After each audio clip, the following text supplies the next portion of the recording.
Over the last few decades, there has been mounting research showing the ways in which singing is beneficial for those living with a range of conditions, including respiratory conditions, dementia, Parkinson's, and mental health concerns.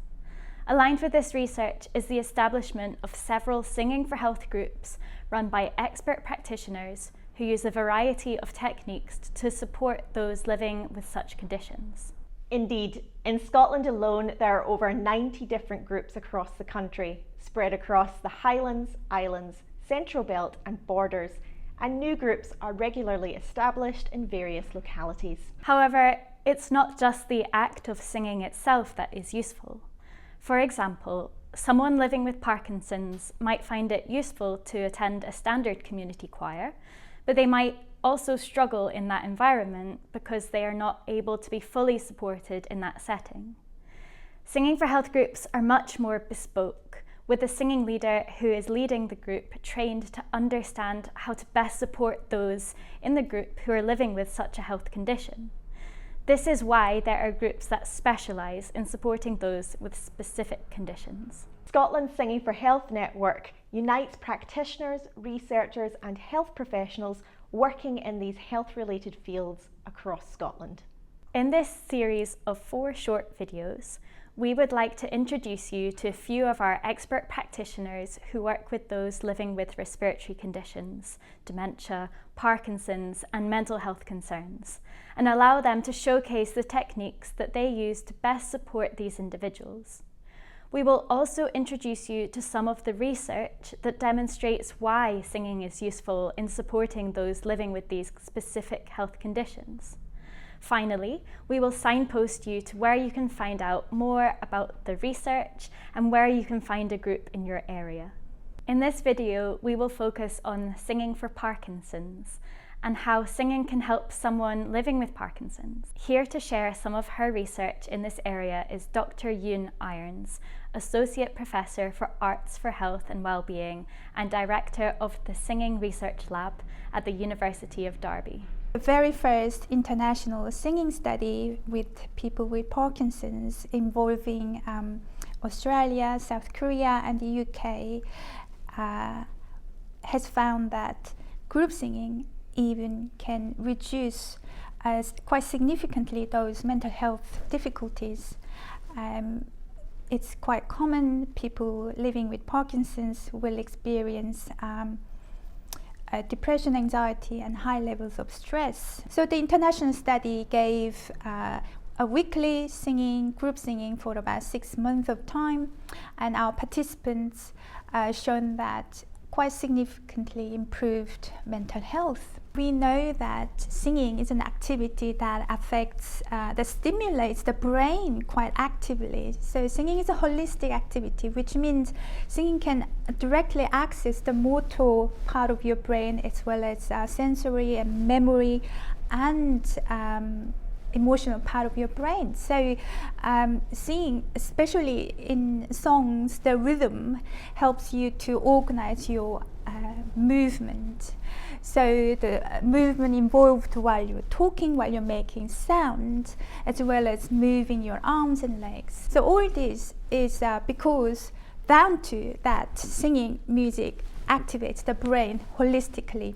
While you're singing, without you making extra effort to move your arms or move your tongues or move your vocal cord in a way, you can just do it and enjoying fun. So actually when you sing, you are doing push-ups, but without feeling the pain nor making the effort.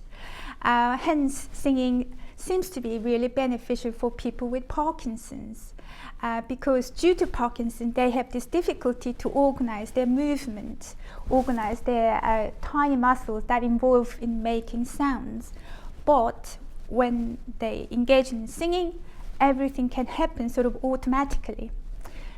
That's due to the gift of music, the rhythm, the intervals, the harmony, and the words that song has and song offers to us, and also makes us feel uplifted and energized. So especially group singing offers this this all-around holistic beneficial exercise for people with Parkinson's. Rachel Hynes and Penny Stone are Singing for Health leaders who specialise in working with people who have Parkinson's. They are here to share the techniques they use when working with a Singing for Parkinson's group and how this differs from working with any other singing group. We have a 15-minute welcome and chat at the start of our online session. So we factor that into so it's an hour and a quarter our session, just so that we can catch up on the week, find out if there's any issues that I need to know of this week, and also so that I can gauge the mood of the group. And sometimes my plan for the session will go out of the window as I gauge the energy levels of the group. So I sometimes do an upbeat physical warm-up, or sometimes I do a nice relaxation. Both of them really to connect to the body and connect to the breath. If it's an upbeat physical warm-up, I encourage people to get breathless so that we can then manage the breath. But it's always about focusing on body, focusing on grounding. So one exercise, and I do encourage people that they can do these warm-ups sat down or stood up, whatever's most comfortable for them. So I will add alternatives if people are sitting down. That's really, really important so that you can encompass all levels. So if we were standing up, I would, and Penny, you can do this with me, I would put our feet about hip width apart and just have a bit of a bounce. And then I would say, are you breathing? Are you holding your breath? Because we all hold our breath as soon as we do something new.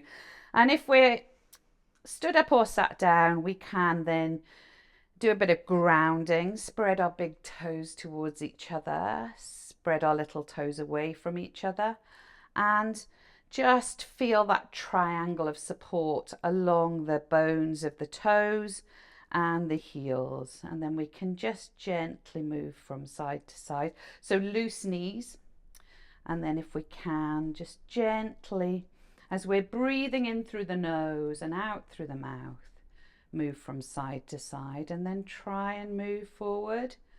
And if this is necessary, have a chair that you can hold on to, or a chair in front of you so that you can support yourself. So moving just gently forward, then gently back.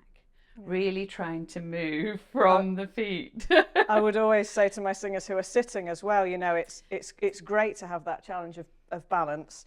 But I say to them, you know, it's not worth falling off your chair over. No, you know, absolutely. So go to whatever is the safe extreme for you today. So start isn't it? small, I think, and then build up. Always leading from the breath. So if you're really focusing on your breathing, then you're also supporting from your core. If I was doing a relaxation warm-up, which my group really enjoy, and I always enjoy them, I would build up from the feet and all the way up the body, just isolating, doing a bit of a body scan, and then clearing the mind, taking them to a happy place or thinking about a colour. And I think that in itself, even though it's not upbeat and too physical, it's very energising. Yeah. So then that we'd be inclined to use big movements as well, and for people on different days, you know, a big movement might be that, or it might be that, but encouraging people to find as big a space as they can. And if we've done an energetic warm-up, maybe we've been climbing a tree or something, or if we've been more relaxed, everything's just sort of settled. But then, you know, using a familiar tune, something like the Blue Danube, and getting everybody to do their ballet arms, and you can tell who did ballet when they were 6 and who didn't. And you know, if people are sitting, you can get them to let a leg up, or even do a pirouette. We've done before is to just do, and we won't sing the whole thing here, but please do, please prepare. Da da da da da, bum bum. Bum bum, yeah da da da da, bum bum bum bum, yeah da da da da, bum bum bum bum, etc., etc., etc. And it's just, you know, when it's a familiar tune, we're often teaching people new material, which is really helpful and useful for the brain. But something really familiar with that just lets people sort of relax and expand and move, and as I say, challenging people into what feels like a big movement for them on that day, just helps to bring people out of what can be a narrowing in their bodies a little bit. And as soon as you do that and stretch out, you're also opening up the lungs and creating space to breathe deeper and lower. Should we do a breath exercise? Yes. So we're putting our hands just under our ribs and we're just going to pant like a dog, okay? You can do this with your tongue out if you want. And dogs do this to regulate their body temperature, but also to calm themselves down. So I just want you to start breathing in and out from your diaphragm, bouncing off your diaphragm, but at a steady pace. So only speed up at your pace. And as soon as you lose control of that speed, then stop and start again. So a deep breath in through the nose, then breathe out through the mouth. Breathe back in through the nose.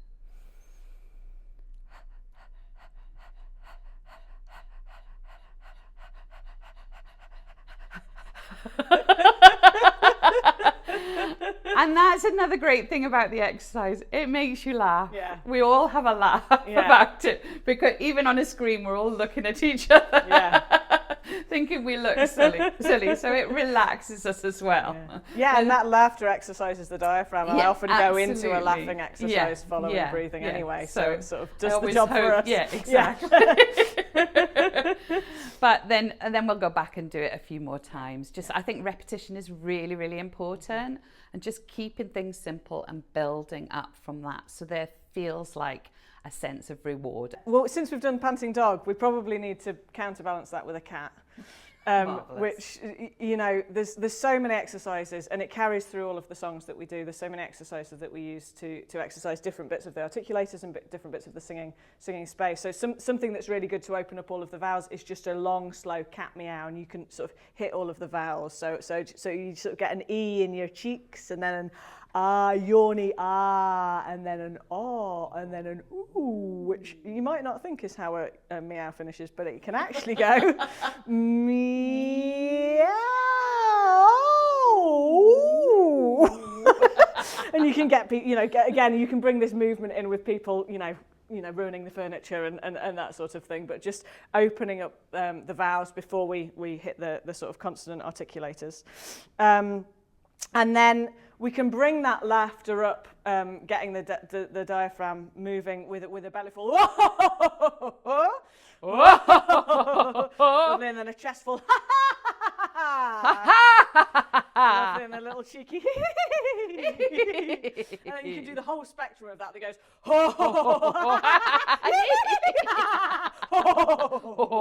Which, you know, obviously gets the breath moving again and energizes the diaphragm and gives us that grounding before we come up to the smaller articulators.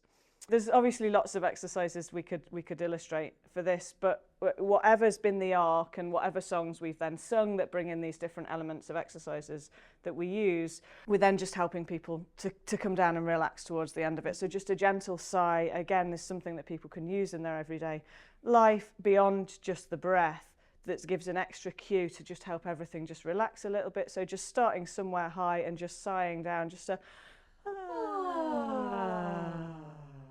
that's it, and again.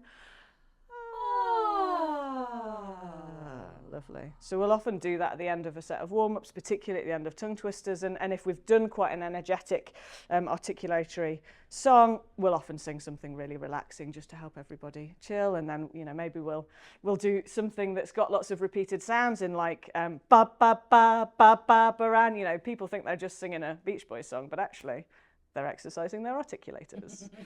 I think the cool down is really important. I quite often do something like called a physiological side, where I'll get people to breathing from low down to top, 2 breaths in. You feel it hit here, and it makes you want to sigh. And I find the group really enjoy that, and I can see their bodies relaxing again. Yeah, I think the other one that my other go-to actually on that is that breathing in and bringing your shoulders up, and then just hold it for a tiny bit longer than you want to, and then just a quick release, just to let it all go. And then there's also a slow release for that. So breathing in, hold it just for a bit longer than you want to, and then a slow release. That's the sort of jacuzzi feeling.